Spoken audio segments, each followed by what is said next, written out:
فلا يتكلم أحد بموت رسول الله إلا ضربته. جئتك أؤمن بالله وبرسوله وبما شئت به.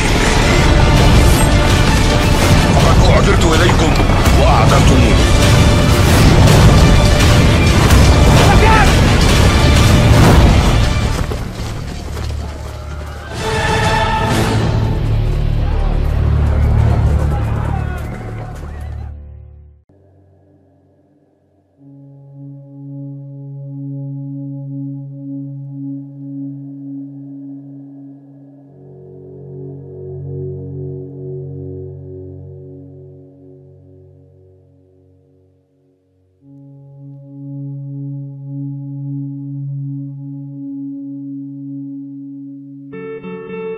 Pada suatu hari yang damai di kota Madinah, Rasulullah duduk bersama para sahabat terdekatnya.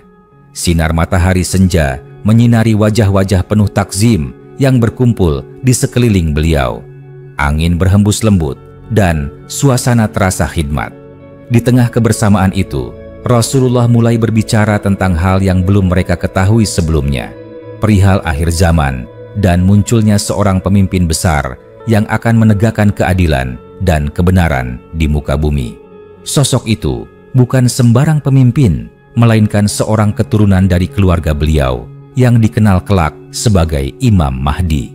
Dengan suara yang lembut namun penuh keyakinan, Rasulullah mulai menjelaskan. Beliau menyampaikan bahwa di saat dunia telah dipenuhi dengan kezaliman, penindasan, dan kerusakan moral, Allah akan mengutus seorang lelaki dari keturunannya untuk mengembalikan keadilan dan kedamaian di muka bumi.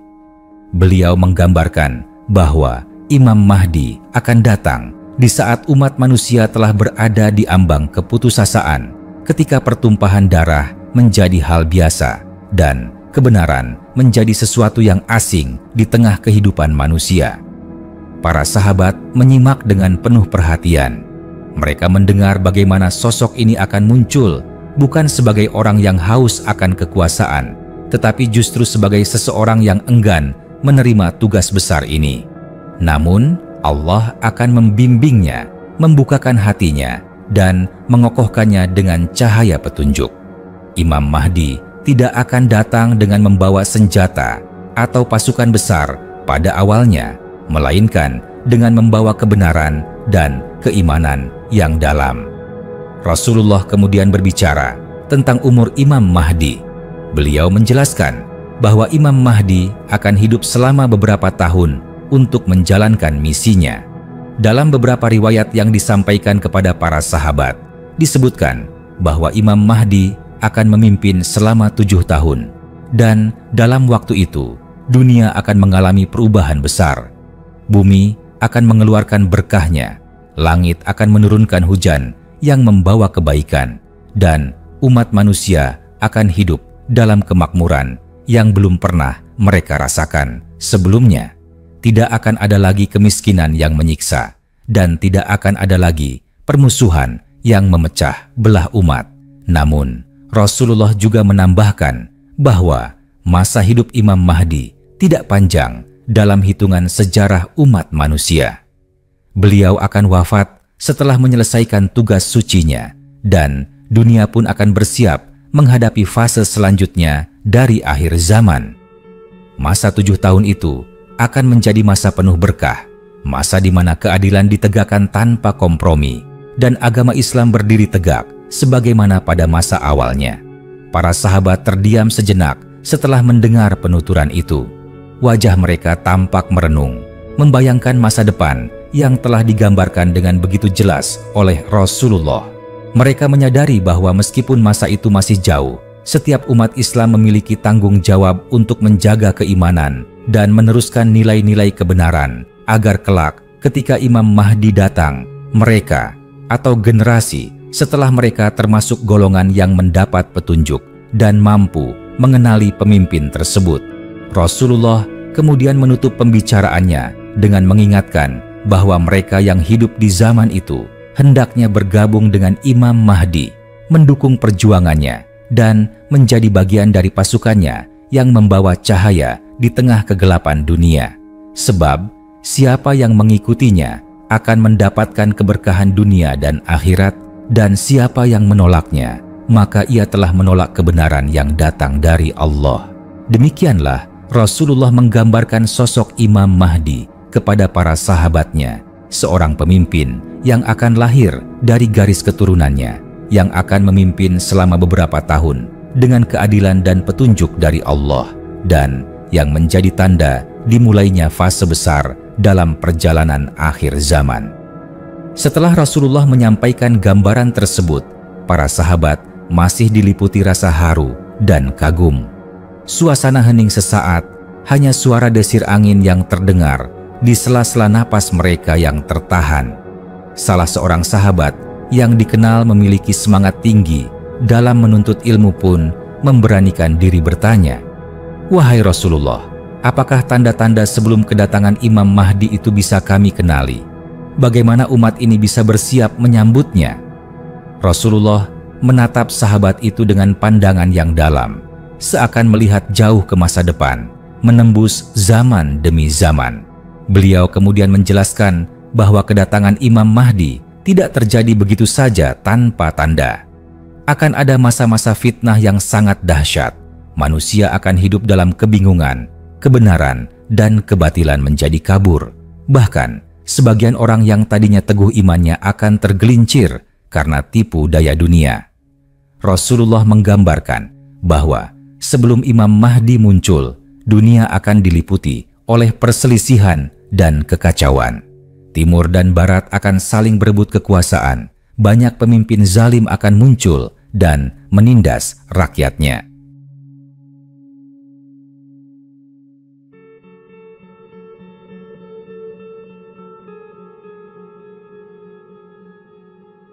Akan ada gempa bumi, huru-hara, dan pertumpahan darah yang terjadi di berbagai negeri.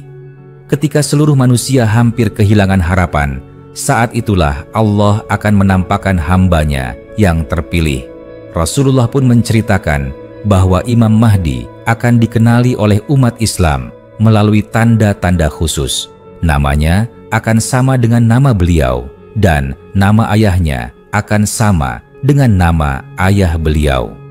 Imam Mahdi bukanlah seseorang yang muncul membawa mukjizat seperti para nabi, tetapi keberadaannya akan disertai dengan pertolongan Allah yang nyata.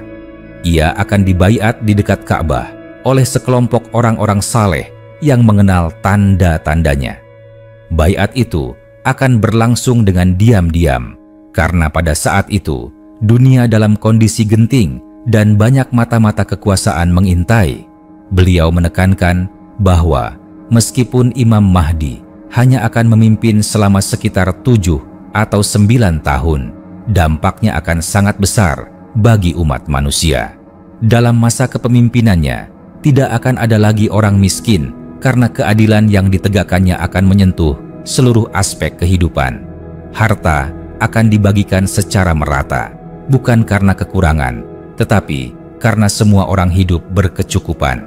Setelah masa itu berakhir, Imam Mahdi akan wafat sebagaimana manusia lainnya. Dunia akan kembali memasuki fase-fase besar lainnya menuju kiamat. Namun, masa Imam Mahdi akan dikenang sebagai masa emas, masa ketika bumi kembali berada di bawah naungan keadilan dan petunjuk ilahi. Para sahabat mendengarkan dengan mata yang berkaca-kaca. Mereka memahami bahwa masa itu mungkin tidak akan mereka temui, tetapi mereka sadar bahwa mereka memiliki tanggung jawab untuk menyampaikan kabar ini kepada generasi setelah mereka. Ilmu ini tidak boleh terputus, harus diwariskan agar setiap generasi bisa bersiap diri menyambut sosok yang telah dijanjikan, yang akan mengembalikan cahaya di tengah gelapnya dunia. Sore hari pun berubah menjadi malam. Rasulullah menutup pembicaraan itu dengan doa agar umatnya selalu diberi hidayah, kekuatan untuk tetap berada di jalan yang lurus, dan kelak dapat menjadi penolong Imam Mahdi ketika waktunya tiba. Para sahabat meninggalkan majelis itu dengan dada penuh semangat dan hati yang tergerak untuk terus memperkuat iman karena mereka telah menyadari bahwa perjuangan akhir zaman tidak dimulai ketika Imam Mahdi datang, tetapi dimulai dari diri mereka sendiri, dari hari ini, dari iman yang tertanam di hati, dan dari amal yang terus dijaga. Malam semakin larut, namun percakapan yang terjadi sore itu masih menggema kuat di hati para sahabat. Mereka menyadari bahwa apa yang disampaikan Rasulullah bukanlah sekadar cerita atau ramalan biasa. Itu adalah sebuah amanah, petunjuk, dan sekaligus peringatan.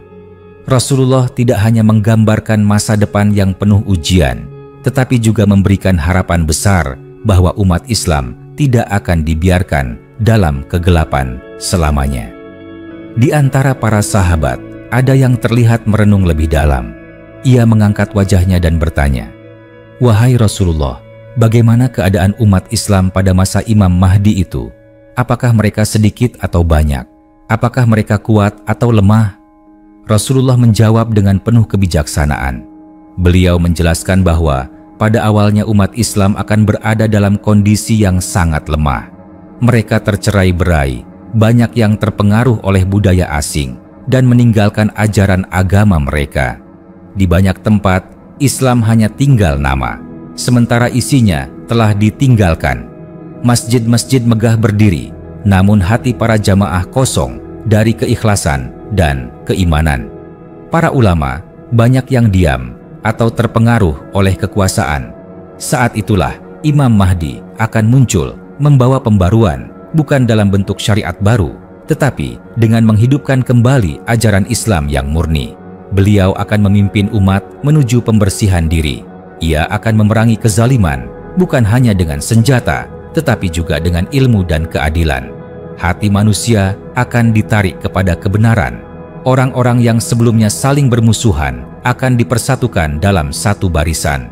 Perjuangannya akan menghadapi rintangan yang berat, namun dengan pertolongan Allah, setiap tantangan akan dilalui dengan kemenangan. Rasulullah juga menyampaikan bahwa Imam Mahdi tidak akan bekerja sendiri. Allah akan mengutus pendukung-pendukungnya dari berbagai penjuru bumi, laki-laki dan perempuan yang telah dipilih olehnya, yang hatinya bersih dan yang telah lama merindukan datangnya pemimpin yang adil. Mereka akan datang dari timur dan barat, dan mereka akan menjadi pejuang sejati yang siap mengorbankan harta, jiwa, dan waktunya demi tegaknya agama. Saat kepemimpinan Imam Mahdi berlangsung, dunia akan menyaksikan sebuah era yang belum pernah terjadi sebelumnya sejak wafatnya Rasulullah. Semua urusan kehidupan, politik, ekonomi, sosial, dan agama akan dijalankan dengan prinsip Islam sejati. Tidak ada yang mampu melawan keadilan yang ditegakkannya. Bahkan, musuh-musuh Islam pun akan terpaksa mengakui kebesaran dan ketulusan perjuangannya.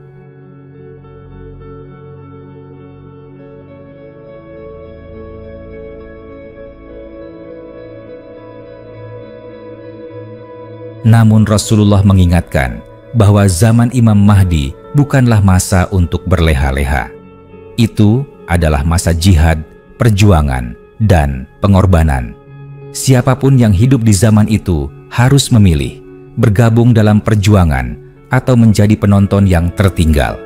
Dan bagi mereka yang mencintai kebenaran, tidak ada pilihan selain berdiri di sisi Imam Mahdi.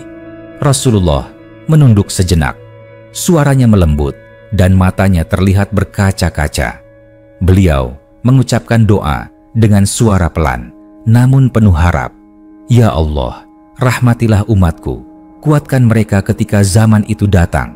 Jadikan mereka golongan yang beriman, dan jangan Engkau biarkan mereka tersesat. Satukan hati mereka bersama pemimpin yang Engkau ridai. Doa itu menyentuh kalbu para sahabat. Malam itu, mereka pulang membawa beban tanggung jawab besar. Mereka tahu bahwa tugas mereka belum selesai. Mereka harus mendidik generasi setelah mereka, menyebarkan ajaran Rasulullah, dan menjaga umat dari penyimpangan, agar ketika Imam Mahdi datang, umat ini telah siap menyambutnya. Dan malam pun berlalu dengan tenang. Namun, sejak malam itu, semangat untuk menjadi bagian dari pasukan kebenaran telah tertanam kuat dalam jiwa para sahabat. Mereka tidak tahu kapan Imam Mahdi akan datang, tetapi mereka tahu bahwa tugas mereka adalah menyiapkan jalan untuknya dengan ilmu, dengan amal, dan dengan iman yang tak tergoyahkan. Hari-hari pun berlalu setelah malam yang penuh makna itu. Para sahabat Rasulullah menyebarkan berita dan pengetahuan tentang Imam Mahdi kepada generasi berikutnya, menjadikannya bagian dari warisan keimanan yang harus dijaga dengan sepenuh hati. Dari majelis ke majelis, dari mimbar ke mimbar, cerita tentang pemimpin akhir zaman yang adil itu terus mengalir, menjelma menjadi semangat yang menyala dalam dada kaum beriman. Rasulullah pernah menegaskan bahwa keberadaan Imam Mahdi adalah suatu kepastian, bukan sekadar kemungkinan. Beliau bersabda bahwa dunia ini tidak akan berakhir sebelum Allah mengangkat seorang pemimpin dari keturunannya yang akan memenuhi bumi dengan keadilan, sebagaimana sebelumnya telah dipenuhi oleh kezaliman. Para sahabat menyambut sabda ini dengan keyakinan yang utuh. Bagi mereka, Imam Mahdi adalah bukti bahwa Allah tidak akan meninggalkan hamba-hambanya dalam kehancuran. Di tengah badai fitnah akan datang sang pembawa petunjuk. Salah satu hal yang sangat ditekankan Rasulullah kepada para sahabat adalah tentang kesiapan jiwa. Beliau tidak pernah menuntut agar umat Islam hanya menanti kedatangan Imam Mahdi tanpa berbuat apa-apa. Justru beliau mendorong setiap muslim untuk menjadi seperti para pejuang yang akan menyambutnya. Iman yang kuat, akhlak yang luhur, ilmu yang benar, dan keikhlasan dalam beramal, itulah bekal untuk menyongsong masa itu. Rasulullah juga menggambarkan bahwa ketika Imam Mahdi memulai misinya, dunia berada dalam kondisi ketidakpastian global.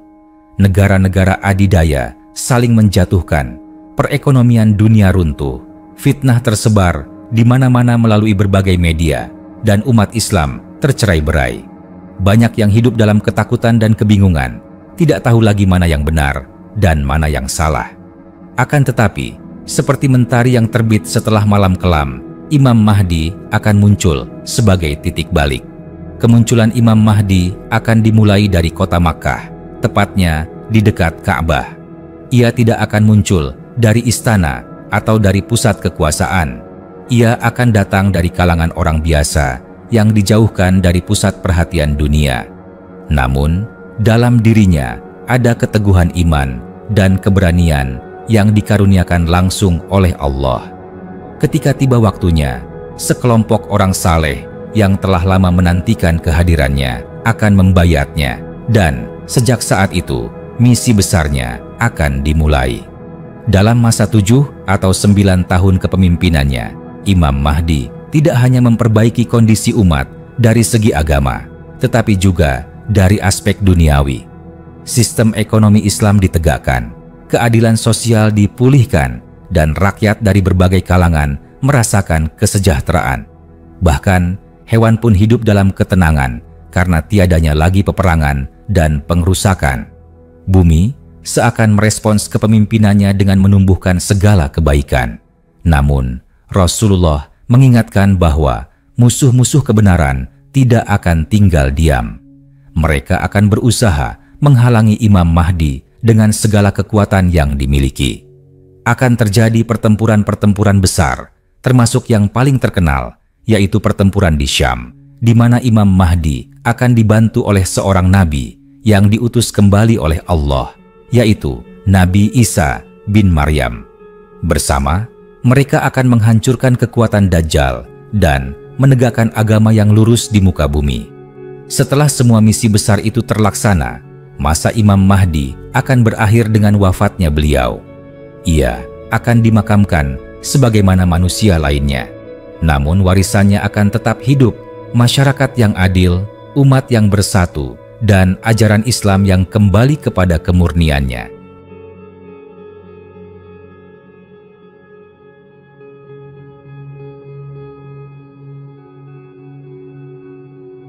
Para sahabat yang mendengarkan semua penuturan itu tak sedikit yang menangis. Mereka sadar bahwa mereka sedang berbicara tentang zaman yang penuh cobaan, sekaligus zaman kemenangan bagi yang bertahan di jalan Allah. Dan meskipun mereka tak tahu kapan masa itu akan tiba, mereka percaya dan berharap bisa menjadi bagian dari kebaikan yang diwariskan kepada generasi berikutnya. Dengan demikian, sejarah tentang Imam Mahdi bukanlah sekadar kisah masa depan, melainkan panggilan untuk bangkit, mempersiapkan diri, dan menjaga kemurnian iman. Karena Imam Mahdi hanya akan datang kepada umat yang pantas untuk dipimpin olehnya, umat yang telah ditempa oleh ujian tetapi tidak menyerah, umat yang tetap berpegang pada kebenaran walau harus berjalan di atas bara api. Setelah Rasulullah menyampaikan seluruh kisah tentang Imam Mahdi, para sahabat membawa pulang pelajaran besar yang terpatri dalam hati mereka. Bagi mereka, tidak ada yang lebih penting daripada menjaga diri dan keluarga agar tetap berada di jalan Allah, karena merekalah yang akan menjadi rantai penghubung menuju masa besar itu. Mereka tidak hanya menerima berita tentang Imam Mahdi sebagai informasi, melainkan sebagai kompas hidup, arah tujuan perjuangan yang akan diwariskan dari generasi ke generasi. Waktu terus berlalu.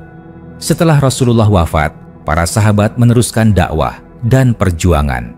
Di setiap wilayah baru yang mereka datangi, mereka tidak lupa menyampaikan pesan penting itu, bahwa akan datang suatu masa ketika dunia kembali dalam kekacauan, dan bahwa seorang pemimpin dari keturunan Rasulullah akan muncul untuk memimpin umat ini. Kisah itu menyebar ke seluruh penjuru bumi Islam, di antara pelajar-pelajar di madrasah, di tengah khutbah para khatib, dan di hati para wali yang bersujud dalam munajat malam mereka. Generasi demi generasi terus tumbuh dengan harapan dan kerinduan. Para ulama menulis tentangnya dalam kitab-kitab mereka. Mereka menyusun tanda-tanda, membandingkan riwayat-riwayat, dan memberikan penjelasan kepada umat agar tidak tertipu oleh para pendusta yang mengaku sebagai Mahdi. Mereka mengajarkan bahwa Imam Mahdi tidak akan muncul karena ambisi pribadi, tapi karena takdir ilahi. Ia akan muncul bukan untuk mendapatkan kekuasaan, tapi untuk mengembalikan amanah kekuasaan kepada kebenaran. Seiring berjalannya waktu, kondisi dunia pun mulai menunjukkan tanda-tanda yang telah disebutkan Rasulullah. Umat Islam mulai tercerai, negeri-negeri mereka dijajah, budaya luar menggerogoti nilai-nilai luhur, dan kekuasaan berpindah ke tangan orang-orang zalim. Para pencari kebenaran mulai menggali kembali pesan Rasulullah tentang Imam Mahdi. Mereka menyadari bahwa segala yang disebutkan dalam sabda beliau mulai satu persatu menjadi nyata. Orang-orang yang benar-benar beriman tidak larut dalam ketakutan atau putus asa. Mereka memperbaiki diri, mengajarkan nilai-nilai Islam kepada anak-anak mereka, dan memperkuat ukhuwah di tengah masyarakat. Mereka tahu bahwa menanti Imam Mahdi bukan berarti duduk diam menunggu, melainkan berjuang memperbaiki keadaan meskipun perlahan. Imam Mahdi bukan akan membawa sihir atau jalan pintas, tapi akan memimpin orang-orang yang sudah siap, yang hatinya dipenuhi iman dan tekad, yang siap memikul tanggung jawab besar di bawah panjinya. Diriwayatkan juga bahwa Imam Mahdi akan memiliki wajah bercahaya, dahi yang lebar, dan hidung yang mancung. Ia akan tampil dengan ketenangan dan kewibawaan yang menggetarkan hati musuh-musuhnya, namun menyejukkan jiwa orang-orang beriman. Seluruh umat Islam akan mengakui keutamaannya tanpa perlu dipaksakan. Ia tidak akan membutuhkan pengakuan dari dunia, karena ia adalah hamba Allah yang dipilih olehnya. Ketika umat telah siap, ketika fitnah telah mencapai puncaknya, dan ketika bumi sudah tidak lagi mampu menahan kezaliman, saat itulah Allah akan mengizinkan Imam Mahdi untuk tampil. Maka beruntunglah orang-orang yang hidup di zamannya dan menjadi penolongnya, dan celakalah orang-orang yang menolak kebenaran meskipun ia telah ada di depan mata mereka. Maka kini umat Islam hidup dalam dua pilihan besar, menjadi bagian dari persiapan kedatangan Imam Mahdi atau menjadi bagian dari orang-orang yang melalaikannya. Rasulullah telah memberikan kita semua tanda-tanda, peringatan, dan harapan. Tugas kita bukan menebak waktunya, tapi menyiapkan diri. Karena siapa yang menyiapkan diri dengan iman dan amal, maka ia telah menjadi bagian dari pasukan Imam Mahdi, meski ia belum lahir. Dan siapa yang lalai, maka ia telah menjauhkan dirinya dari kemenangan yang telah dijanjikan. Begitulah kisah besar ini mengalir dari lisan Rasulullah yang mulia, menyusup ke relung hati umatnya, menjadi cahaya di tengah gelapnya zaman. Imam Mahdi bukan mitos, ia adalah janji yang akan ditepati, dan ia akan datang ketika dunia paling membutuhkannya.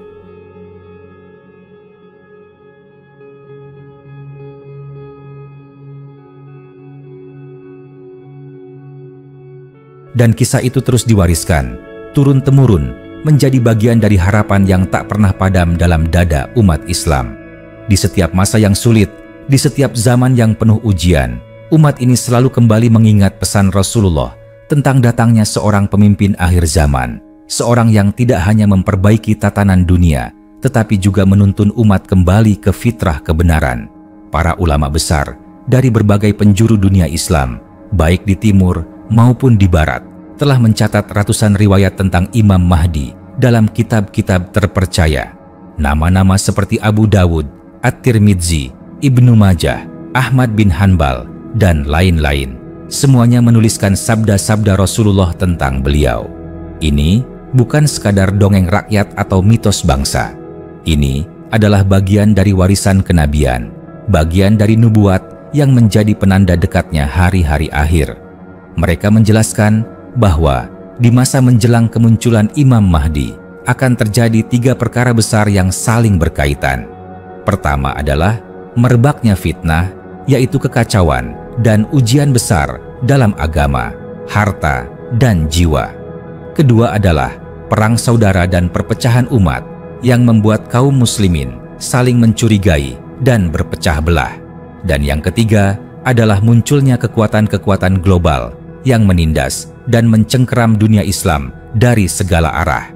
Tetapi di tengah semuanya akan ada orang-orang pilihan yang tetap menjaga hatinya, tetap bersih. Mereka inilah yang disebutkan oleh Rasulullah sebagai Ahlul Bai'ah, orang-orang yang kelak akan membayat Imam Mahdi dengan penuh kesadaran dan keimanan, bukan karena tekanan, bukan karena kekuasaan, tetapi karena keyakinan bahwa inilah saatnya dunia dipimpin oleh kebenaran sejati. Imam Mahdi setelah dibaiat akan menghadapi musuh-musuh besar. Kekuasaan yang telah lama berkuasa akan berusaha menjatuhkannya. Akan terjadi perang besar yang dikenal dalam berbagai riwayat sebagai Malhamah Kubra, yaitu perang dahsyat yang melibatkan kekuatan dari berbagai bangsa. Dalam peperangan itu, umat Islam akan diuji sampai batas tertingginya. Namun, pertolongan Allah akan turun dan kemenangan akan menjadi milik mereka yang bersabar dan berjuang bersama Imam Mahdi. Tak lama setelah perang besar itu, akan turun Nabi Isa, putra Maryam. Ia akan turun di sebuah menara putih di wilayah timur Damaskus, dan ia akan salat di belakang Imam Mahdi. Ini adalah momen penting yang membuktikan bahwa syariat Islam yang dibawa oleh Rasulullah tetap menjadi syariat terakhir hingga akhir zaman. Nabi Isa tidak datang membawa agama baru, tapi datang untuk meneguhkan agama yang telah diturunkan kepada Muhammad, Nabi terakhir dan penutup seluruh Nabi. Imam Mahdi dan Nabi Isa akan bersama memimpin umat Islam dalam masa keemasan yang singkat, namun penuh keberkahan. Dajjal, makhluk pembawa fitnah terbesar, akan dikalahkan. Salib akan dihancurkan, babi tidak lagi dimakan, dan dunia akan kembali dalam keadaan tenang dan damai. Tidak akan ada lagi permusuhan antar bangsa, dan bumi akan menampakkan segala keberkahannya. Namun, waktu tidak akan menunggu. Setelah Imam Mahdi menyelesaikan tugasnya, ia akan wafat.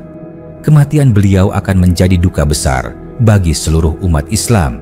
Namun, warisannya akan hidup dalam jiwa umat yang telah diperbaikinya. Ia meninggalkan bukan hanya kejayaan dunia, tetapi kejayaan iman yang akan menjadi bekal untuk menghadapi fase-fase besar selanjutnya hingga hari kiamat benar-benar datang.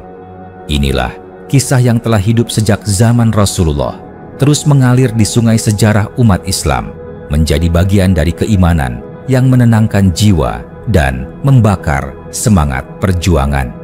Imam Mahdi bukan hanya pemimpin masa depan, ia adalah simbol harapan, keadilan, dan janji Allah yang tak pernah ingkar.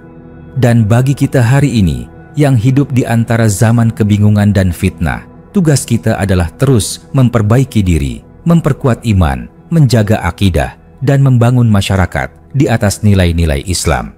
Siapa tahu kita termasuk generasi yang akan menyambut Imam Mahdi, atau setidaknya kita menjadi leluhur dari generasi yang akan bersamanya. Generasi yang tak hanya menanti, tapi juga siap menjadi bagian dari perubahan besar dunia.